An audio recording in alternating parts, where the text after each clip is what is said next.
Hi, this is Christina Fior, author of the Venus Dialogues, and I'm here with Frederick Taylor, who is the founder of Tomorrow Pictures. And do you want to tell us first a little bit about yourself, and then I've got a question for you. Absolutely. I'm a filmmaker. I'm a creative director. I founded and own Tomorrow Pictures. We create branding and content for companies, and we also do it on our own as well. So our job is to be able to get people excited about new concepts and new ideas. Sometimes that's a Fortune 500 company like Coca-Cola, or we are making a documentary about kids that work as social workers in Nairobi. Terrific. Yeah. Well, here we sit at the beautiful Beverly Hills Hotel, and we were talking about the male-female divide. Do you think that there is a male-female divide going on today?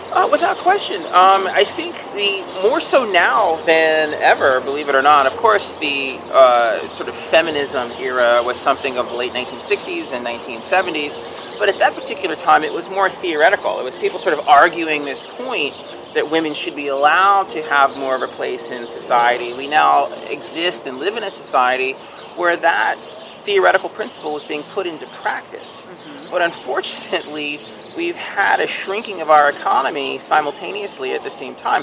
So it's made it very challenging. So everybody is sort of scratching and clawing for jobs. Women, for the first time, are as educated or even more educated than men. Women score just as high on IQ tests now as men, but they're going after a smaller pie.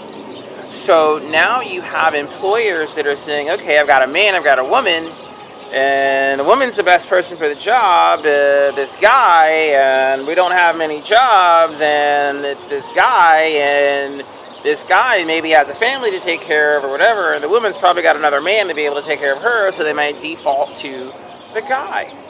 You know, so you have sort of this convergence of old traditional ideas at the same time of having this very socioeconomic sensibility that's there as well. And sometimes, however, women may be hired not only for the fact that they're more suitable to the job, right, but it might be more economical because still women are oftentimes paid less Absolutely. for the same job, right, which also can create a divide. Well, sure. So how do we bridge this divide? You bridge this divide by new business initiatives and new companies, and that's a new outlook. I think the new outlook is extraordinarily important, but at the same time we still need new companies. We need new companies that have come along that don't have these long histories. Yes. I mean, for a woman to be able to move up the ranks at Ford is going to be extraordinarily challenging because there's been a tradition in place for a very long time that preceded the entire feminist era, right, versus going and working at a new company like, let's say, Facebook, mm-hmm, which is a company that's only existed for the past 10 years. She probably has a better shot at moving up, simply because it's a more progressive outlook. Absolutely. Right. So as more new companies are developing and being grown through the expansion of technology, there's a greater opportunity for women to be able to excel.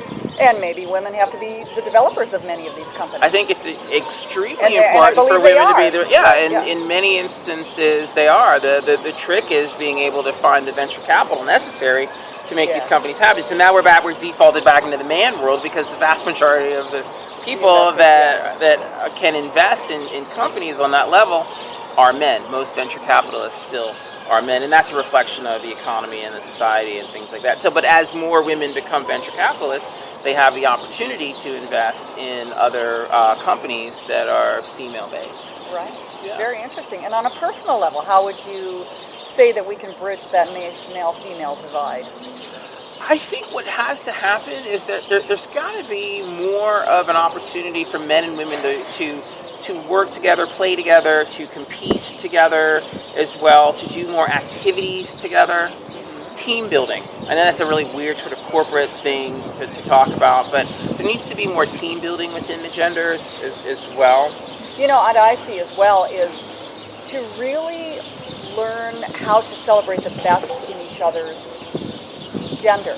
You know, I see that women are really just starting to learn how to be feminine and powerful, and to realize that their true power is in their femininity. True. And men are learning to be masculine, but to also celebrate the feminine qualities of being sensitive, of being caring, of being communicative, of being collaborative, and all of those things.